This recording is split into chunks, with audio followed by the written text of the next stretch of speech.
전직 대통령이 검찰에 출석하는 모습 내일 또 보게 됐습니다. 정부의 개헌안, 대통령 4년 연임제를 골자로 하는 개헌안은 다음 주에 발의될 예정입니다. 오늘의 전국 현안들, 이상일 전 새누리당 의원, 배종호 세한대 교수의 분석 듣겠습니다. 안녕하십니까? 어서 오십시오. 안녕하세요. 내일 이명박 전 대통령이 검찰에 소환되고요. 9시 반쯤이고요. 오늘 이명박 전 대통령 쪽이 입장을 또 밝혔다면서요? 네, 김여재 전 청와대 정무수석, 이명박 대통령 시절에 그 자리에 있었죠. 이분이 정치 보복이라는 입장에는 변함이 없다. 지난 1월인가요? 이명박 전 대통령이 직접 정치 보복이라는 그 취지로 이야기를 했고 그 입장에는 지금 변함이 없다. 그런 맥락에서 지금 본인에게 적용되고 있는 여러 가지 혐의에 대해서는 일체 부인하고 있는데 아마 내일 출두를 해서 검찰 조사를 받기 전에 국민들에 대한 입장을 다시 한번 낼 텐데 지금 말씀드린 이런 맥락에서 이명박 전 대통령이 직접 이야기할 걸로 보고요. 검찰은 지금 많은 수사를 했는데 또 측근들 조사 다 했고 가족관계에 있는 분들 다 조사를 했고요. 여러 가지 혐의가 있죠. 한 16가지 혐의나 되기 때문에 내일 조사가 상당히 시간이 많이 걸릴 것 같고 박근혜 전 대통령도 조사를 받고 나서 본인이 또 꼼꼼하게 이 조사된 내용들을 다 확인을 했지 않습니까? 그런 과정까지 거친다면 이명박 전 대통령도 내일 새벽쯤 검찰청을 나오시지 않을까 이런 생각이 드네요. 네. 조사받으러 들어가는 길인데 근데 정치 보복이다 좀 부당하다 그런 그 언급을 이대원 대통령이 할까요? 어느 정도라고 보십니까, 가능성이? 지금 이제 이미 지난 1월에 기자회견 통해서 두 가지를 얘기했지 않습니까? 현재의 적폐청사는 보수를 괴멸하기 위한 정치 공작이다. 그리고 또 하나는 노무현 전 대통령의 죽음에 대한 정치 보복이다. 이렇게 입장을 밝혔어요. 그리고 또 오늘 김여재 청와대 정무수석이 정치 보복이라는 입장을 거듭 밝혔기 때문에 내일 이제 이명박 전 대통령은 검찰청 포토라인에 서서 단순히 의례적인 얘기가 아니고 검찰 수사에 대한 입장 그리고 또 국민에 대한 입장을 밝히겠다는 얘기예요. 제가 볼 때는 따라서 같은 맥락에서 정치 보복이다라는 메시지를 내놓을 것 같은데 이게 과연 이제 정치 보복이냐 아니냐라는 게 굉장히 칼로 무자르듯이 명쾌하게 정리가 좀 어려운데 일단 정치 보복이 되려면은 없는 죄를 찾아서 뒤집어 씌워야지 일반적으로 우리가 정치 보복이다 이렇게 하는데 이명박 전 대통령 같은 경우는 이제 이 범죄 혐의 자체가 장기화된 그런 거 아니겠습니까? 다스, 도곡동 땅 실소유주가 누구냐 이런 부분과 관련해서 계속 오랫동안 문제가 되고 있고 또 하나는 혐의 내용 자체가 굉장히 방대하고 막중하다는 거예요. 지금 20가지 혐의를 받고 있고 뇌물과 관련해서 이제 110억 원대 그리고 다스에서 횡령 금액이 이제 300억 원대가 되지 않습니까? 이런 부분을 과연 정치 보복이라고 국민들이 인정해 줄 것인가라는 부분. 이것과 관련해서 이제 여론조사를 하면은 국민들 한 70%는 이명박 전 대통령을 구속 수사해야 된다. 이런 입장이 많기 때문에 제가 볼 때 만약에 내일 이명박 전 대통령이 정치 보복이라는 주장을 펼 경우에 다시 한번 굉장히 여론이 뜨겁게 반발치지 않을까, 빗발치지 않을까 이렇게 생각이 됩니다. 이명박 전 대통령이 받고 있는 혐의, 피의 사실은 그동안 여러 군데서 많이 보도됐지 않습니까? 이명박 전 대통령이 내일 조사에서 어떤 방어 논리를 가지고 그것을 어떻게 방어할 것인가 어떻게 전망하십니까? 일단 사실은 그게 최대 관심사인데요. 일단 검찰이 구속영장까지 청구를 하겠다는 생각을 하고 있는 것 같고 그렇게 하려면은 제일 중요한 거는 뇌물 혐의가 어느 정도 입증이 돼야 되겠다. 근데 이 뇌물 혐의는 결국은 다스의 실소유자가 이명박 전 대통령이 아니냐라는 게 먼저 입증이 돼야 되는데 그동안의 여러 측근이나 가족들 이야기에 따르면 원전이 100% 소유 지분을 소유하지는 않았어도 가족 회사 형태라 하더라도 이명박 전 대통령이 사실상 대주주로서의 영향력을 행사하는 이런 관계가 아니었냐는 이런 증언들이 나오고 있는데 지금 이명박 전 대통령 측에서는 검찰의 이 논리가 이 법률적으로는 좀 아직은 허술하다 이렇게 보고 있는 것 같아요. 그래서 충분히 법률적으로 다툴 수 있겠다 이런 생각을 하는 것 같은데 지금 검찰 조사 결과 또 아무래도 검찰은 영장 청구 여부에 대해서 상당히 고민을 할 겁니다. 그런데 영장을 만약에 청구한다고 가정을 한다면 판사가 검찰의 그 논리를 인정을 해서 영장을 발부할지 여부는 또 다른 문제이기 때문에 네네. 아마 내일 치열한 공방전이 예상이 되고요. 이 정치보복 문제와 관련해서는 시작은 정치보복의 의도가 없었다고 할 수는 없을 것 같아요. 왜냐하면 친여의 시민단체 고발로 시작을 했습니다. 근데 이 고발하자마자 바로 검찰이 아주 전격적으로 빠른 속도로 수사에 들어갔고 또 국회에서 여당 의원이 이 다스의 실소유자를 밝힐 용의가 있느냐 했더니 총리도 그걸 밝히겠다는 이런 취지로 이야기가 됐고, 그 다음에 이명박 전 대통령이 이거는 나에 대한 정치 보복이다라고 했을 때, 물론 노무현 전 대통령의 이 서거에 대해서 저는 거론하신 거는 문제가 있다고 봅니다. 근데 그거에 대해서 문재인 대통령이 직접 이 분노한다라는 이런 말씀도 있었단 말이에요. 그래서 검찰 수사 강도는 좀 높아졌기 때문에 의도는 저는 그 정치 보복 의도가 없다고 할 수는 없다라는 생각을 하고 있습니다. 그러나 이명박 전 대통령이 정말로 깨끗했다면, 아무 문제가 없었다면 어떤 정치 보복이 들어오더라도 편안하게 생활하실 수 있는데, 지금 우리 국민들이 결국은 관심을 갖고 있는 다스 문제, 도곡동 땅 문제, 국정원 특활비 문제, 그밖에 소위 그 정치자금 받은 문제, 이런 것들은 상당한 지금 의혹이 있기 때문에 결국은 이명박 전 대통령이 그런 것들이 확인이 된다면 본인이 주장하는 정치 보복의 이 논리가 굉장히 흔들린다, 이런 생각하고 있습니다. 네. 어떤 부분이 제일 핵심적인 혐의, 내일 어떤 부분을 제일 치열하게 다툴 것 같습니까? 일단 현재 이명박 전 대통령 측은 다 대응 논리가 있더라고요.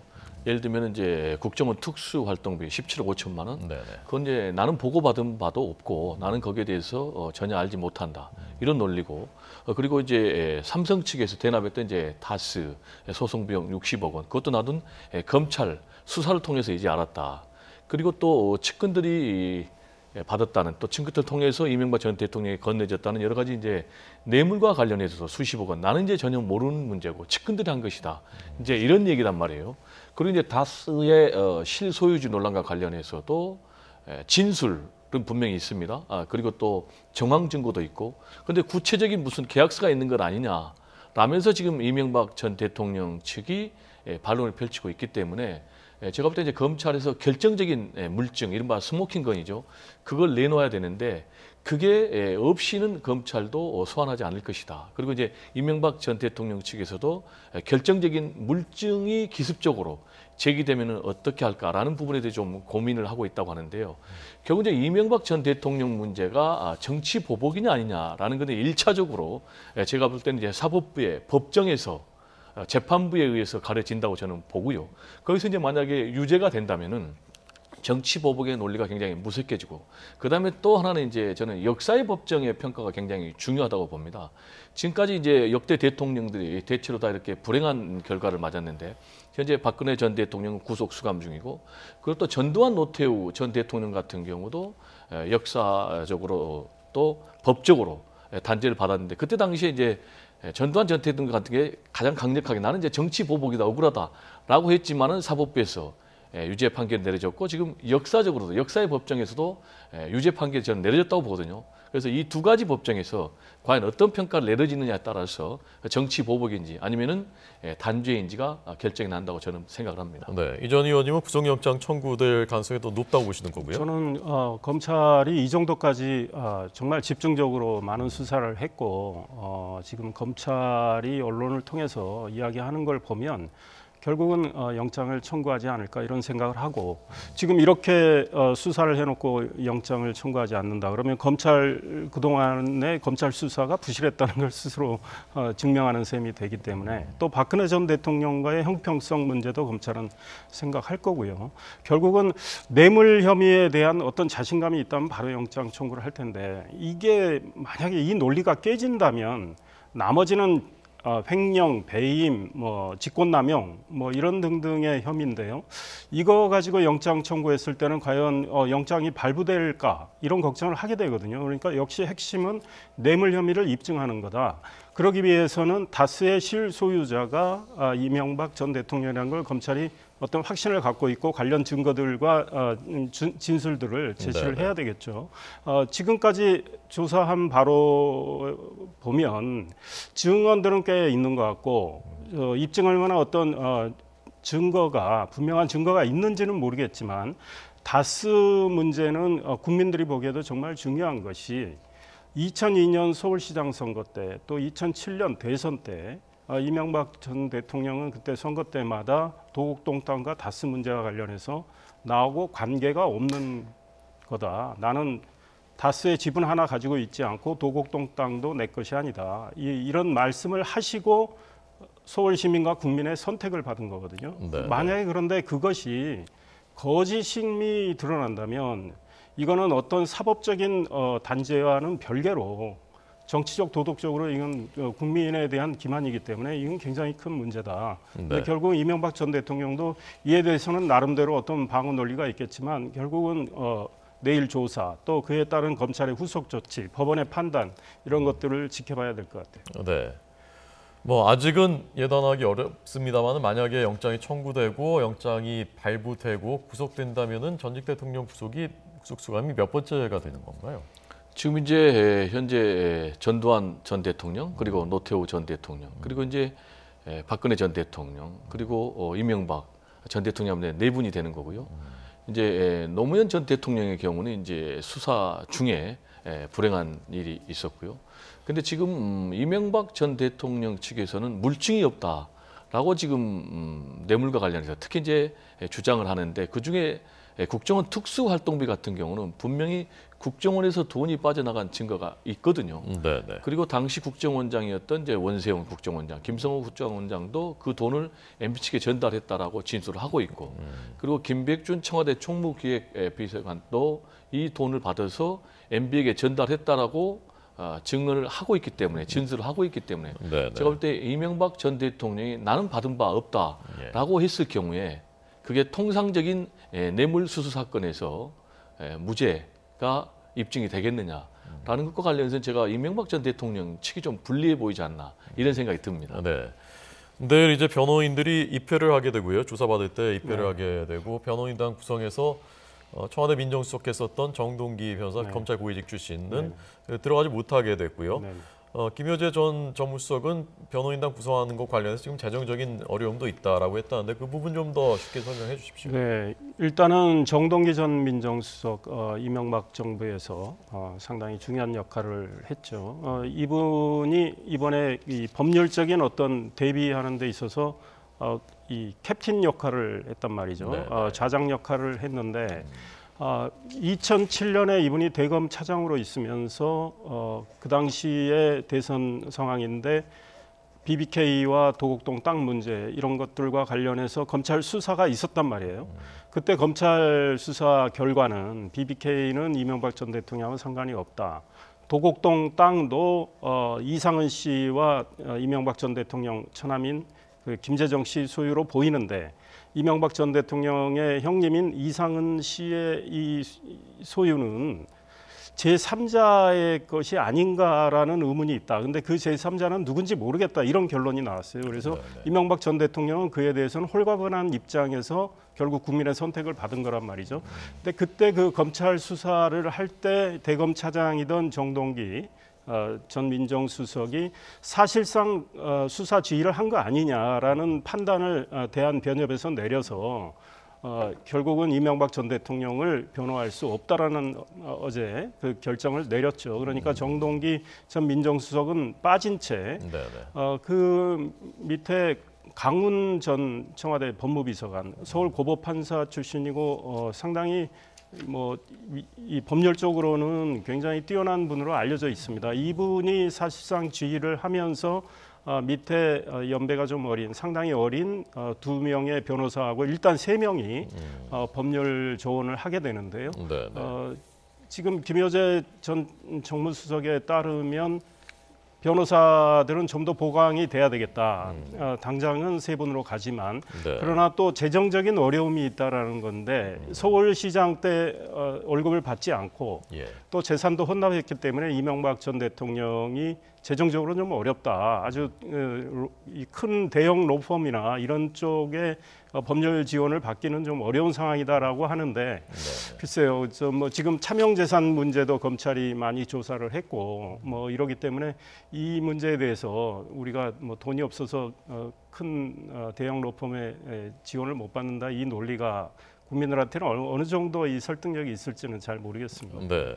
검찰이 두 번 불러서 조사하기는 어려운 거 아니냐. 그렇습니다. 내일 이제 한 번으로 끝낼 것으로 보이는데 서울중앙지검 1001호 조사실에서 조사. 그렇습니다. 예. 네, 박근혜 전 대통령도 거기서 조사를 받았는데 지금 이제 아주 경계가 삼엄하고 그리고 이제 경찰병력 뭐 1,000명 이상 동원해서 한쪽 입구는 이제 통제하고 또 쪽문만 지금 열어놓은 그런 상태고 또 포털라인에 섰을 때 대표 질문을 기자 한 사람에게만 허락할 정도로 여러 가지 이제 준비를 철동처럼 하고 있는데 지금 MB 측에서 이명박 전 대통령이 변호인단을 꾸릴 돈도 없다. 네, 네. 그 근거로 서울시장 때 다 월급도 반납하지 않았느냐라는 논리를 지금 펴고 있는데 결국 이제 이거는 동정 여론을 만들기 위한 그런 거라고 보는데요. 그리고 또 자신은 또 그만큼 청렴하다라는 이제 이미지를 만들기 위한 것인데 과연 이런 MB 측의 의도에 대해서 국민들이 어느 정도 공감해 줄지 상당히 미지수고요. 지금 문제가 되고 있는 것이 MB의 이중성이 가장 문제가 아닌가 이런 생각이 듭니다. 지금 본인이 이렇게 굉장히 깨끗하고 돈이 없다라고 주장을 하고 있지만은 실제로 자기가 퇴임 뒤에 살려고 마련했던 논현동 사저에 도곡동 땅 매각 대금 150억에서 40억이 투입이 됐지 않습니까? 그래서 거기에 대해서 이걸로 봐서는 이 도곡동 땅 매각 대금이 당신 돈이고 결국은 도곡동 땅 주인이 당신이고 그렇기 때문에 다수의 실소유주도 MB 당신 아니냐라는 것과 관련해서 형 동생 간의 40억은 개인적으로 빌려준 그런 돈이다라고 했을 경우에 이게 국민적인 일반 상식과 과연 맞겠느냐. 네, 그리고 네. 또 도곡동 땅 매각 대금 150억에서 10억이 아들 이시영 씨가 가져가서 또 썼단 말이에요. 이런 부분들을 가지고 지금 검찰에서는 당신 실소유주다라고 주장을 하는데 예. 또 하나는 MB 측에서 이런 문제 제기, 도곡동 문제 또 BBK 문제 이게 사실은 대선 과정에서도 계속 문제 제기가 됐지 않습니까? 그런데 자신은 전혀 상관없다라고 했는데 어쨌든 간에 당선이 됐단 말이에요. 근데 이번 검찰 조사 과정을 통해서 당시 대통령 선거 과정에서 주장했던 MB의 모든 주장이 거짓으로 드러난다면은 거짓말 대통령을 뽑았다는 그런 이제 역사에 오점을 남기게 됐기 때문에 이번 검찰 조사가 수사가 굉장히 역사적으로도 의미 있는 그런 수사가 아닌가 이런 생각이 듭니다. 네, 내일 오전 9시 30분쯤 출석할 것으로 보이는 이명박 전 대통령, 내일 저희 YTN이 상세하게 신속하게 보도할 계획입니다. 자, 이제 개헌에 대해서 두 분의 좀 분석과 해설을 듣겠습니다. 개헌이라는 것이 사실 내용도 좀 어려운 내용이고 국민 실생활에 직결되지 않는 것처럼 느껴질 수 있는 부분이고 그래서 좀 해설이 좀 필요합니다. 좀 쉽게 좀 두 분의 설명을 오늘 듣도록 하겠습니다. 우선 정부의 개헌안이 확정됐습니다. 그래서 21일에 발의를 한다고 하는데 정부 개헌안, 그다음에 여야 개헌안, 그다음에 그 발의하면 그다음에 또 어떻게 되는 건지 그것부터 좀 먼저 좀 설명을 좀 해주십시오. 예, 오늘 대통령 산하의 정책기획위원회라고 있습니다. 그 위원장, 정혜구 위원장이 중심이 된 그 밑에 헌법개정자문특별위원회 그 위원회에서 소위 말하는 그쪽에서 이름은 그렇게 붙인 거죠. 국민헌법으로 해서 개헌안을 만들어서 문재인 대통령께 보고를 했고 아마 지금 이 시간쯤 구체적인 내용을 발표하고 있을 텐데 개헌안의 골자는 일단 이 권력구조 형태는 대통령제로 가겠다. 그런데 지금 현행은 대통령 단임제인데 5년 단임제인데 대통령 연임제로 하겠다.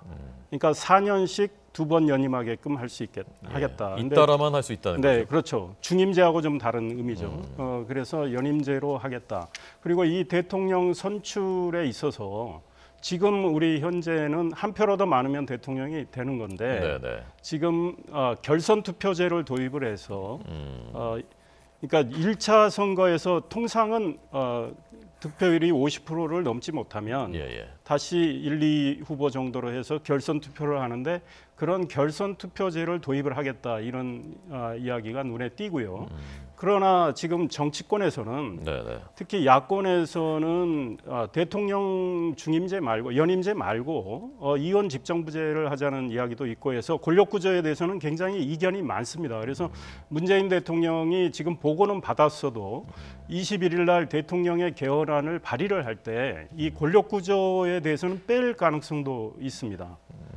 그래서 지켜는 봐야 되겠다. 네네. 그러면 나머지는 이 국민의 기본권을 강화하는 내용, 그 다음에 지방분권을 강화하는 내용, 뭐 이런 것들인데요. 또 하나 지금 자문위안 중에 눈에 띄는 건 이 수도 조항. 그러니까 과거에 노무현 정부에서 행정 수도를 옮기려고 했는데 그 신행정 수도법이라고 법을 만들었는데 그 법이 헌재에서 위헌 결정이 났어요. 왜냐하면 관습적으로 대한민국의 수도는 서울이다. 이것을 헌법에는 명시가 돼 있지 않지만 일종의 관습 헌법으로 서울이라고 돼 있기 때문에 수도를 옮기려면 헌법을 개정을 해서 수도 조항을 넣어야 된다 이런 내용들이 있습니다. 그래서 그걸 반영을 해서 수도 조항을 넣고 수도는 법률로 정한다 이런 내용이 헌법에 들어가겠죠. 그러면 그와 관련된 법법은 관련된 거는 하위 법률로 만들면 되는데 수도 조항이 들어가는 문제. 그다음 국회의원 국민 소환제. 지금 뭐 자치단체장, 기초자치단체장은 있는데 국회의원들은 없거든요. 국회의원들이 만약에 중대한 문제를 일으켰을 때는 국민 소환제를 국민이 소환할 수 있는 이런 제도를 도입하겠다. 그리고 헌법 개정이나 법률 개정과 관련해서 국민이 직접 발의를 하는 발안제를 도입을 하겠다. 근데 이거는 사실은 직접 민주주의를 강화하겠다는 건데 대의 민주주의에 대한 또 심각한 침해 문제가 있어요. 발안제 문제는. 그래서 국회에서 아마 상당히 논란이 될 가능성이 있고요.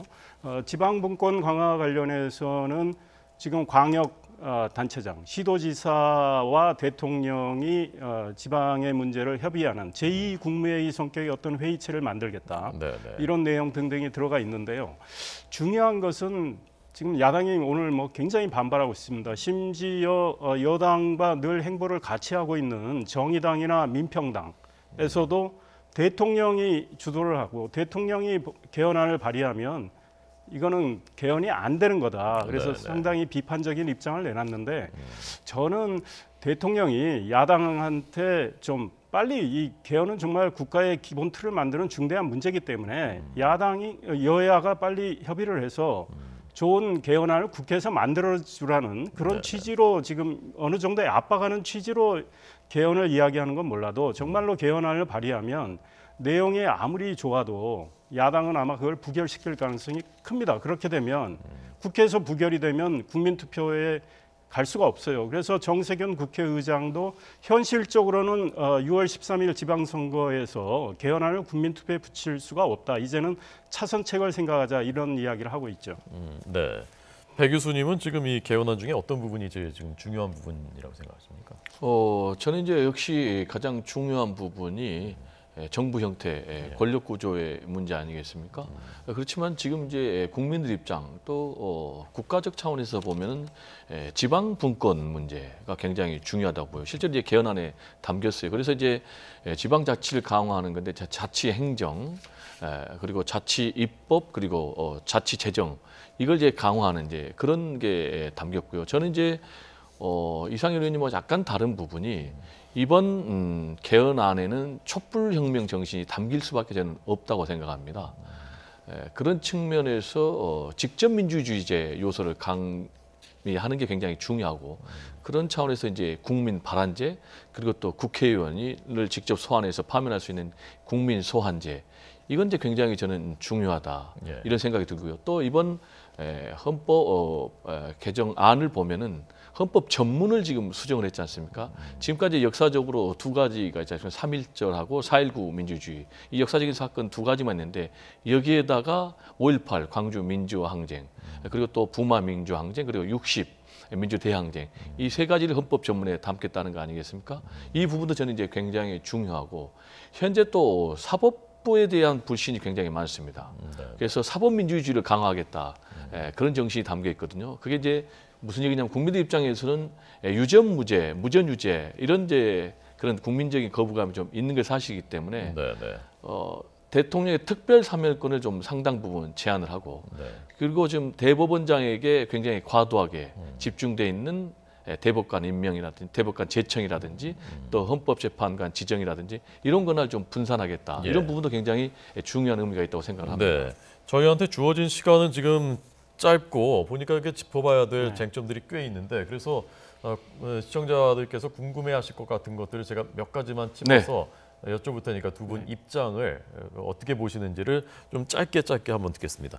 자, 우선 4년 연임제, 물론 야당은 지금 그 이원 집정부제를 요구하고 있다고 하는데 4년 연임제에 대해서 이전 의원님 어떻게 보십니까? 저는 대통령의 권한이 매우 분산이 된 전제라면 저는 찬성해요. 그런데 지금 이 청와대 쪽에서 내놓은 이 개헌안은 네. 대통령의 권한에 대한 분산은 별로 없어요. 그러니까 감사원의 독립 강화 정도, 그 다음에 대통령의 사면권 제한 정도, 네, 네. 그리고 대법관과 헌재 재판관에 대한 인사권에 대한 약간의 제약, 이것 빼고는 현행 유지입니다. 그런데 우리가 개헌을 지금 하자는 이유는 결국은 제왕적 대통령제 폐해를 지금까지 봐왔기 때문에 네, 네. 이 제왕적 대통령제의 이 권한에 어떻게 견제와 균형의 원리를 집어넣느냐, 이게 초점이 돼야 되는데 이 네. 내용이 별로 없기 때문에 예, 지금 예. 야당도 그래서 반발하고 있고 예, 결국은 알겠습니다. 5년 단임 대통령제를 8년으로 연장하겠다는 이야기 아니냐 이런 예, 소리까지 나오기 알겠습니다. 때문에. 물론 이 개헌된다고 하더라도 현 대통령한테 해당이 안 되는 거고요. 그렇습니다. 그다음부터입니다. 어떻게 보십니까? 4년 연임제를. 4년 연임제는 제가 볼 때는 그 자체에 대해서 찬성 반대를 얘기할 수는 없지만은 네, 네. 기본적으로 국민의 의사가 반영된 개헌이 돼야 된다. 네, 네. 그런 측면에서 반드시 국민의 의사를 물어봐야 되는데 현재 국민들은 대통령제와 내각제에서 대통령제를 상당히 선호하고 지금 국민들의 여론을 보면은 4년 연임제 이 부분에 대한 지지 내지는 선호가 40% 이상으로 가장 높으니까 네. 뭐 그게 저는 국민의 의사하고 같이 간다고 봅니다. 예. 그다음에 같은 대통령 선거 얘기니까요. 결선 투표제 아까 설명은 해주셨고 결선 투표제는 어떻게 보죠? 저는 결선 투표제는 찬성입니다. 왜냐하면 지금 계속 소수 대통령이 나오니까 정권의 정통성이 문제가 되거든요. 지금 문재인 대통령 같은 경우는 41% 득표를 얻었지 않습니까? 그런 점에서 결선 투표제를 도입을 해서 과반 이상 득표하도록 해서 정권의 대표성 강화해 주는 거 저는 찬성입니다. 네, 이 의원님. 저도 찬성입니다. 왜냐하면 지금 국민의 다수의 뜻이 오히려 지금 무산되는 이런 결과가 많았는데 결국은 결선 투표를 통해서 지금 대통령 후보들을 다시 한번 또 검증을 하고 심판하는 이런 절차는 필요하다. 지금 프랑스 같은 경우 그렇게 하고 있는데 결선 투표제는 찬성을 하고 그동안에 뭐 안철수 전 국민의당 대표나 이런 분들이 굉장히 많이 주장을 했는데 문재인 대통령이 이거는 받아들였거든요. 입장을 이미 발표를 했습니다. 그래서 청와대에서 이런 안을 내놓은 거죠. 네. 자, 그다음에 그 헌법 전문 지금 이제 지금 나온 초안 정부 초안에는 촛불혁명은 빠졌고 대신 말씀하신 5.18 민주항쟁, 부마항쟁, 60항쟁 등이 들어갔는데 그 부분은 이전 의원님 어떤지? 저는 뭐 전문에 이 정도의 정신이 들어가는 건 문제가 안 된다고 봅니다.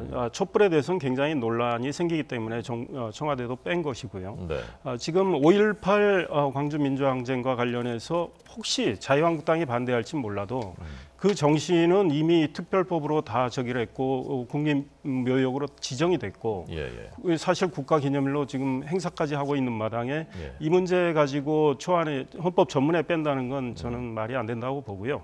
79년의 부마항쟁 또 87년의 60항쟁 이 다 들어가는 건 문제가 없다고 생각합니다. 네, 그 아까 찬성한다고 말씀하셨고 계속 논쟁이 됐었던 그 헌법 전문의 자유민주적 기본 질서하고 그다음에 공공경제 토지국 공개념 도입하는 것들 그런 부분은 이번에 다 빠진 겁니까 정부 안에서? 네, 그거는 이제 당초대로 자유민주적 그대로 유지하는 기본 질서를 그대로 유지했고요. 예. 그다음에 이제 토지 공개념 그 부분은 제가 보기로는 그거는 담기지 않은 걸로. 아닙니다. 토지 공개념적인 시각은 집어넣은 거로 알고 있습니다. 토지에 대해서는 그 토지가 매우 중요하기 때문에 국가가 제약을 가할 수 있다는 취지의 내용이 들어간 거로 알고 있습니다. 그런데 이것이 논란이 될 가능성이 있겠다. 결국은 사유재산 침해 문제와 직결되기 때문에요. 네. 그래서 아마 야당은 받아들이기가 어려운 점이 있을 거다. 그런데 구체적인 내용은 아직 발표문을 못 봤습니다. 네. 자, 그다음에 끝으로 그 수도를 법률로 규정하는 문제요. 그 문제에 대해서는 어떻게 보십니까? 저는 이제 찬성을 생각합니다. 왜냐하면 이제 노무현 전 대통령 시절에 세종시로 옮기려고 했지 않습니까? 그래서 신행정수도특별법이 국회에서 통과가 됐는데 결국 이제 헌재에서 관습법을 내세워 가지고 그걸 부결시켰기 때문에 그 이제 개헌 사항이다, 헌법에 근거할 사항이다 이렇게 해서 결국은 이번에 개헌을 해야만이 이제 개헌안에 그게 법률로 정할 수 있다라고 돼야지 그 이제 법률로 정할 수 있거든요. 그럼 이제 대한민국의 수도가 그 과정대로 진행되면 대한민국의 수도가 어디가 되는 겁니까? 이제 행정수도가 세종시가 되는 거죠.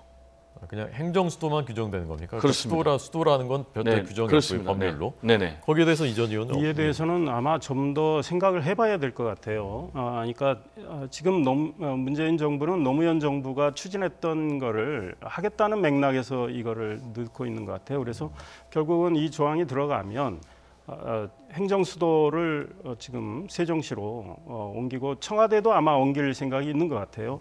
근데 이 문제와 관련해서 만약에 또 정권이 바뀐다면 다시 또 법을 바꿔가지고 또 수도를 서울로 옮길 수도 있고 여러 가지 문제가 좀 있을 수 있어요. 그러니까 이 문제에 대해서는 국회 논의를 좀 지켜봐야 되겠다 저는 이런 생각을 하고요.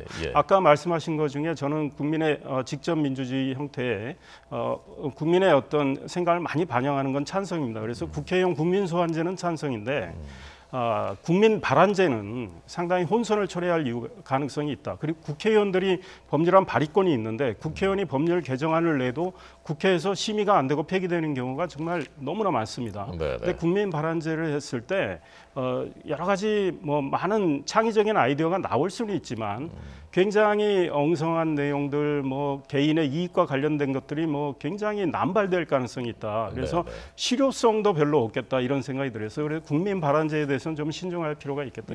마지막으로 배 교수님께 지금 그래서 시기가 문제인데 네네. 6월 지방선거 때 과연 이걸 국민투표를 같이 할 수 있느냐? 여야가 지금 입장이 다르지 않습니까? 네네. 왜 그런 건지 좀 설명을 마지막으로. 지금 이제 개헌 시기와 관련해서 궁극적으로 제가 볼 때는 이제 선거를 의식해서 이게 찬반으로 갈린다고 봅니다.